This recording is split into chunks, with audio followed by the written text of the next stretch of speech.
Hello everyone, कैसे हैं आप सब। उम्मीद करता हूँ आप सभी अच्छे होंगे। आज हम जिस टॉपिक पर बात करने जा रहे हैं यह टॉपिक हमारा वेरी इंपॉर्टेंट है, जिसका नाम है नॉर्मल सब ग्रुप, जो ग्रुप थ्योरी का ही एक पार्ट होता है। तो शुरू करते हैं इस टॉपिक को। देखिएगा, अगर मैं आपको एग्जाम्पल के थ्रू नॉर्मल सब ग्रुप को समझाने का प्रयास करूंगा।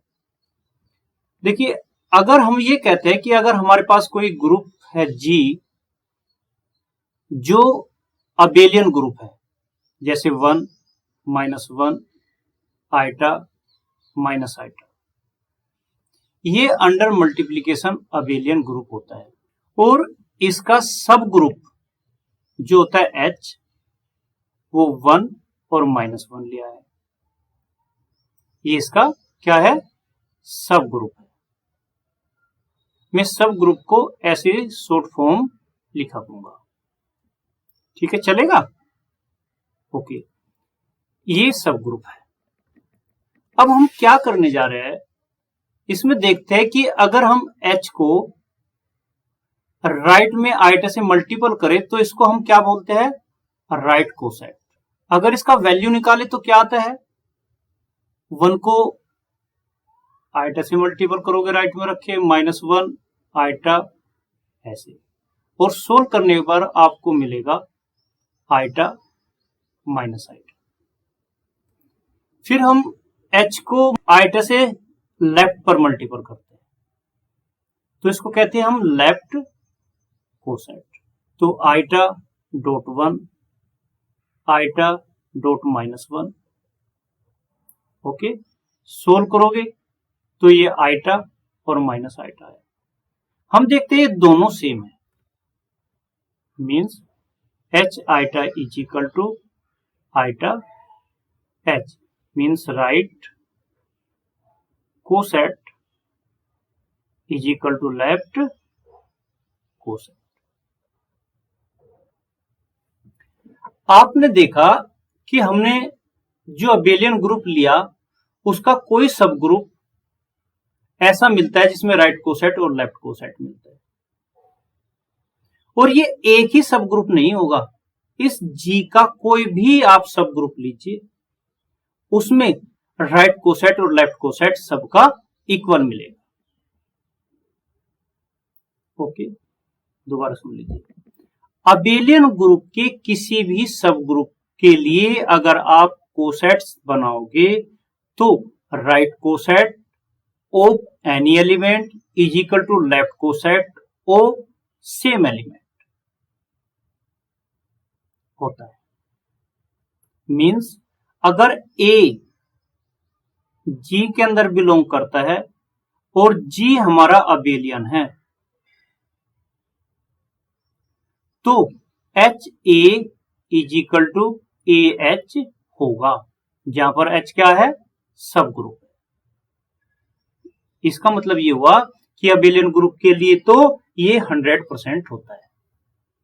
ओके, अब हम आपको एक ऐसा एग्जांपल लेंगे जो नॉन अबेलियन ग्रुप होता है, क्लियर, और उसमें राइट कोसेट और लेफ्ट कोसेट इक्वल हो जाए। जैसे कि हमने ये एग्जांपल लिया, ये एग्जांपल है हमारा G, ये 2x2 ऑर्डर की मैट्रिक्स का बना हुआ है जिसमें A B C D सभी रियल के अंदर बिलोंग करते हैं और जिसका डिटर्मिनेंट 1 आता है। ये नॉन अबेलियन ग्रुप होता है, क्लियर। अगर इसमें से हमने कोई सब ग्रुप निकाला H जो 1 0 0 1 -1 0 0 -1 ये मैट्रिक्स रखता है, तो मैट्रिक्स इसके अंदर मौजूद है, तो अगर आप इसका राइट कोसेट बनाओ H और मैट्रिक्स कौन सी ले लीजिए, A B C और D, तो आपको जब आप इसको इसके साथ देखो, वैसे तो हमने ये स्टडी किया है कि A B matrix not equal to B A matrix, अर्थात आपने ये स्टडी किया है कि मैट्रिक्स जो होती है अंडर मल्टीप्लीकेशन कम्यूटेटिव प्रॉपर्टी को सेटिस्फाई नहीं करता, तो ए B not equal to B A होता है।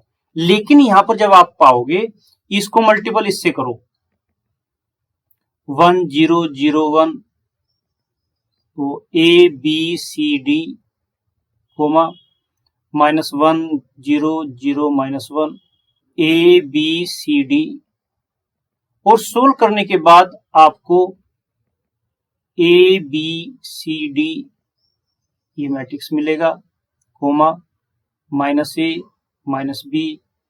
-c -d ये मैट्रिक्स मिलेगा।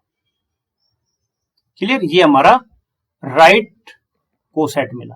इसी प्रकार से आप लेफ्ट कोसेट निकालिएगा, a b c o d और इंटू एच। तो आपको मैं डायरेक्ट लिख रहा हूं a b c D -a -b -c -d। Okay, तो ये दोनों मैट्रिक्स सेम है, right? Means right coset is equal to left coset. Okay, समझ में आ? तो ये ग्रुप नॉन अबेलियन ग्रुप था। उसके उपरांत भी अगर हमने इसका कोई सब ग्रुप ऐसा लिया, एक ऐसा सब ग्रुप इसके अंदर हमने प्राप्त किया है, वैसे तो और भी सब ग्रुप इसमें मिलेंगे, लेकिन इसमें ये H ऐसा सब ग्रुप मिला जो right coset equal to left coset हमें देता है। क्लियर? तो उस वक्त इस सब ग्रुप को नॉर्मल सब ग्रुप कहा जाएगा। ओके, इस वक्त हम इसको क्या कहेंगे? H को H इज नॉर्मल सब ग्रुप। मैं इसकी शॉर्ट फॉर्म NS लिखा करूंगा। ओके, H क्या है? नॉर्मल सब ग्रुप। मेरा पॉइंट समझ में आया? देखो, जब कोई ग्रुप ऐसा हो जिसका कोई subgroup right coset equal to left coset की प्रॉपर्टी को सेटिस्फाई करता हो, तो उस सब ग्रुप को नॉर्मल सब ग्रुप कहा जाता है। अब आप कहोगे क्या सर, ये जो अबेलियन ग्रुप में सब ग्रुप था वो भी तो right coset equal to left coset की प्रॉपर्टी को सेटिस्फाई कर रहा था, तो क्या इस H को भी हम नॉर्मल सब ग्रुप कहेंगे? तो आंसर है यस, हम इसको भी ये कहेंगे इज नॉर्मल सब ग्रुप। क्लियर? ये H भी सब ग्रुप है और normal subgroup of G भी कहा जाएगा। मीन्स ये है अबेलियन ग्रुप का हर एक सब ग्रुप नॉर्मल ग्रुप बनता है। समझ में आया? लेकिन नॉन अबेलियन ग्रुप में बहुत ही कम ऐसे सब ग्रुप होते हैं जो नॉर्मल सब ग्रुप की प्रॉपर्टी को सेटिस्फाई करेंगे, अर्थात right coset is equal to left coset देंगे। मैं समझता हूं बच्चों ये आपको पॉइंट क्लियर हो गया होगा। मीन्स मैंने यहां पर लिखा है if G is a group and N is a subgroup of G such that Nx is equal to Xn for every X belong to G, then N is called normal subgroup of G। मैं यहाँ पर N से सब group को N से represent कर रहा हूं। अब तक हमने देखो सब ग्रुप को H से रिप्रेजेंट किया, ठीक है? यहाँ पर भी हमने H से रिप्रेजेंट किया, राइट? किसी से भी रिप्रेजेंट कर सकते हैं, लेकिन यहाँ पर हम केवल N से रिप्रेजेंट करने जा रहे हैं। क्यों? क्योंकि हम नॉर्मल सब ग्रुप के बारे में बात करेंगे तो N से नॉर्मल N से शुरू होता है, तो N से रिप्रेजेंट करना शुरू कर दिया है मैंने। ओके, तो ये डेफिनेशन आपको लर्न करनी है, वेरी इंपॉर्टेंट है। इसी के बेस पर हम सभी थ्योरम्स कंप्लीट करेंगे और कुछ कंसेप्ट भी इससे क्लियर करते हैं। देखो यहां पर हमें कुछ रिजल्ट्स लिखने हैं, उनको मैं समझा के लिखूंगा। क्लियर? तो शुरू करते हैं। नंबर 1, फर्स्ट रिजल्ट तो हमारा यही हो जाता है, N is normal subgroup if and only Nx is equal to Xn। ये डेफिनेशन भी है और एक थ्योरम के रूप में भी हम इसको प्रूव करेंगे। सेकंड रिजल्ट देखो, हमने Nx is equal to Xn लिखा for every X belong to G होता है, यहां पर भी आप लिख लीजिए X बिलोंग टू G। तो आप बताइए क्या मैं यहां से इस x को डिलीट करने के लिए बोथ साइड x इनवर्स से मल्टीपल कर सकता हूं ऐसे, तो ये आइडेंटिटी बन जाएगा e और ये x n x इनवर्स हो जाएगा। तो यहां पर n is equal to x n x inverse आ जाएगा। क्लियर? क्या इसके थ्रू मैं ये कंडीशन लिख सकता हूं x n x inverse subset equal to n? बोलो, लिख सकता हूं। तो ये हमारा सेकंड स्टेटमेंट बना, n is normal subgroup if and only if x capital N x inverse subset equal to capital N। Okay, third case हम ये प्रूव कर चुके x n x inverse is equal to n, अभी हमने पहले page पर ही दिखाया। Okay, for every x belong to g, अगर मैं ये कहूं for every n belong to capital N, then देखो मैं ये लिख सकता हूं x small n x inverse belong to x capital N x inverse, लिख सकता हूं ये ऐसा, राइट? अब देखो इससे मैं इंप्लाई ये कर सकता हूं क्या कि x n x inverse belong to, ये वैल्यू किसके इक्वल है? देखो n के इक्वल है, ये वैल्यू n के इक्वल है, तो हम यहां पर n लिख सकते हैं, right? For every x belong to g and n belong to capital n। तो थर्ड प्रॉपर्टी हमारी क्या बनती है? n is normal subgroup if and only if x small n x inverse belong to capital N for every x belong to g comma n belong to capital N। कोई doubt यहां तक? Okay, fourth point, हम ये statement भी use करते हैं, ये statement जो हमने यहां पर यूज किया, देखो हमने नॉर्मल सब ग्रुप की डेफिनेशन लेकर चले थे nx is equal to xn, और ये प्रूव किया n इक्वल टू दिस, तो इसको भी हम यूज करते हैं, ये भी एक स्टेटमेंट है n is normal subgroup if and only if x n x inverse is equal to n for every x belong to g। Okay, point clear हुआ? ये 4 पॉइंट हमने क्लियर किए। अब फिफ्थ पॉइंट, हम ये जानते हैं कि n x is equal to x n होता है कब? जब नॉर्मल सब ग्रुप हो, ठीक है, for every x belong to g। ये पॉइंट तो मैं केवल आपको समझा रहा हूं जिससे कि आपको लर्न करने में हेल्प मिले, आप भूलोगे नहीं फिर इनको।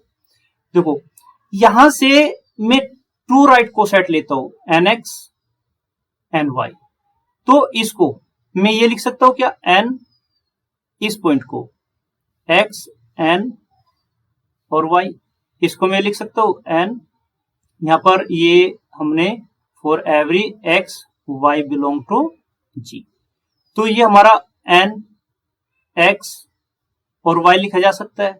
यहां से हम इसको क्या लिख सकते हैं? n n x y लिख सकते हैं।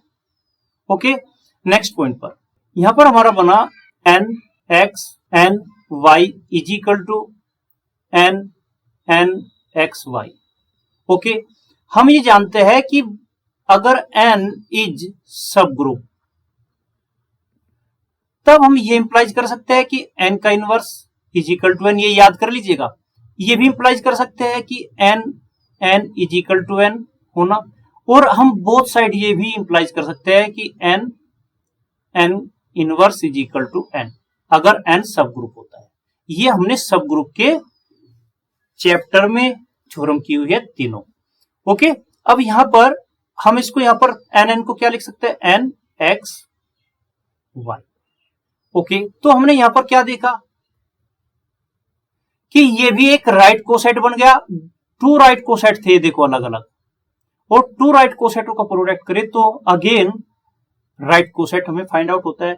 तो फिफ्थ प्रॉपर्टी हमें यह भी याद रखनी है, N is normal subgroup if and only if product of two right coset, bracket में लिख लेता हूं लेफ्ट, अगर लेफ्ट है तो लेफ्ट फाइंड आउट होगा, is equal to right coset या लेफ्ट। ओके, तो ये 5 पॉइंट आपको लर्न करने हैं, इनको मैं नोट में लिख देता हूं। ओके,